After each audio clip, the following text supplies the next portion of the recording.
The dark side of एकाकी। हाँ, तुमने सही सुना। आगे लिखा है, इफ यू लाइक एकाकी you should know how the team treats the people who actually build it.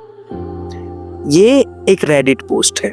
एकाकी के ऊपर रिसर्च करते टाइम मैं एक ऐसी रेडिट पोस्ट से गो थ्रू करता हूँ जिसका टाइटल तुमने अभी देख लिया। ओरिजिनल पोस्ट की लिंक डिस्क्रिप्शन में है, तुम वहां से चेक कर लेना। ये एक एनोनिमस रीडर ने लिखा है और ये कुछ ऐसा है जो तुम्हें जान लेना चाहिए कि अगर तुम्हें एकाकी सीरीज पसंद आ रही है, उसके पीछे बिहाइंड द सीन में किस तरह की पॉलिटिक्स खेली गई है वो सब इस पोस्ट में लिखा गया है। ये पूरी एक लंबी सी पोस्ट है जिसको मैं हिंदी में ट्रांसलेट करके तुम्हारे सामने पढ़ने वाला हूँ। एज आई ऑलरेडी मेंशन कि इसकी ओरिजिनल लिंक डिस्क्रिप्शन में है, तो तुम जाके वहां से पोस्ट पढ़ सकते हो। इसमें सभी शब्द, सारी बातें और हर लाइन का अंत ठीक वैसा ही है जैसा इस रेडिट यूजर ने लिखा है। मैं बस इसको हिंदी में पढ़ रहा हूँ ताकि व्यूअर्स को आसानी हो समझने में। मैंने एकाकी पर डायरेक्शन टीम के हिस्से के तौर पर काम किया था। मुझे सेकंड एडी यानी असिस्टेंट डायरेक्टर के तौर पर हायर किया गया था।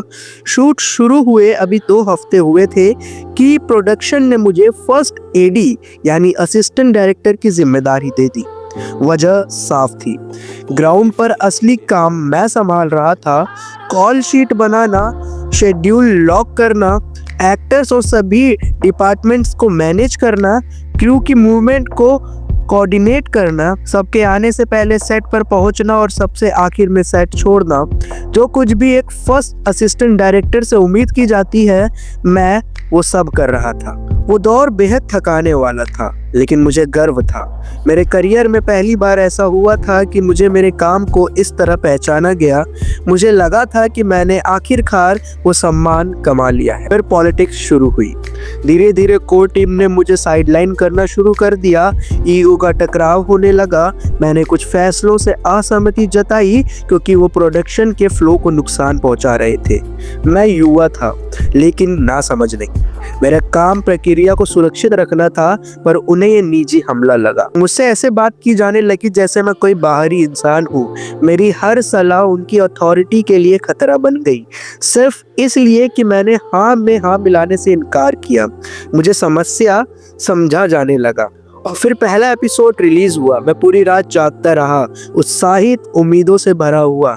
मुझे पूरा यकीन था कि स्क्रीन पर मेरा नाम फर्स्ट असिस्टेंट डायरेक्टर के तौर पर आएगा, क्योंकि शूट का ज्यादातर हिस्सा मैंने उसी पोजीशन पर काम करते हुए किया था। लेकिन स्क्रीन पर जो दिखा उसने मुझे तोड़ दिया। मेरा नाम सेकंड एडी के तौर पर था। ये कोई गलती नहीं थी, कोई चूक नहीं थी, ये जानबूझकर किया गया था क्योंकि वो कर सकते थे, क्योंकि वो मुझे मेरी औकात याद दिलाना चाहते थे। एक लाइन के टेक्स्ट में उन्होंने मेरा पूरा योगदान मिटा दिया। सेट पर बिताई गई सारी नींदहीन रातें, ब्रेकडाउन, जिम्मेदारियां सब गायब।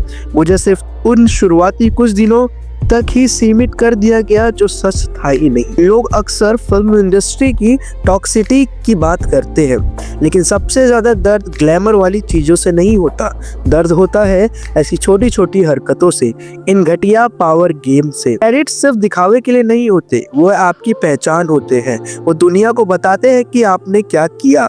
वो आपका अगला काम तय करते हैं। वो आपके पसीने का सबूत होते हैं। और जब कोई अपने ईगो के लिए वो आपसे छीन लेता है तो ऐसा लगता है जैसे आप कभी थे ही नहीं। मैं सच में टूट चुका हूँ। मैंने इस प्रोजेक्ट को अपना सब कुछ दिया, मैंने इस पर भरोसा किया और जिस टीम को मेरे साथ खड़ा होना चाहिए था उसी ने मुझे पूरी दुनिया के सामने छोटा कर दिया। मैं ये सहानुभूति पाने के लिए नहीं लिख रहा, मैं ये इसलिए लिख रहा हूँ ताकि लोग जाने कि डायरेक्शन टीम्स को कितनी आसानी से डिसरिस्पेक्ट किया जाता है। हर कोई क्रिएटर की तारीफ करता है, हर कोई मेन कास्ट की तारीफ करता है, लेकिन जो लोग सेट को सच में संभालते हैं उन्हें डिस्पोजेबल टूल्स की तरह ट्रीट किया जाता है।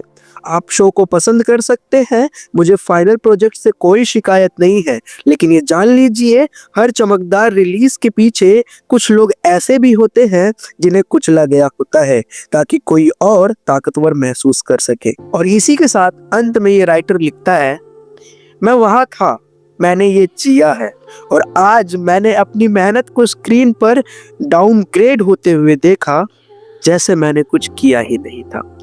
तो इस तरीके से ये पोस्ट यही खत्म होती है। इसके कुछ कमेंट्स भी हैं जो तुम्हारी स्क्रीन पर आ रहे हैं एंड तुम इन्हें पढ़ सकते हो कि कैसे लोग इस राइटर को कह रहे हैं कि ये चीज़ें तुम पर बैकफायर ना करें। हालांकि अब असलियत क्या है वो शायद ही कोई जानता होगा, मगर सच को भी झुटलाया नहीं जा सकता। अगर तुम्हें ये वीडियो पसंद आई हो या मेरा काम पसंद आया हो तो प्लीज़ सब्सक्राइब एंड कमेंट में बताना तुम्हें क्या लगता है। Thank you so much for watching.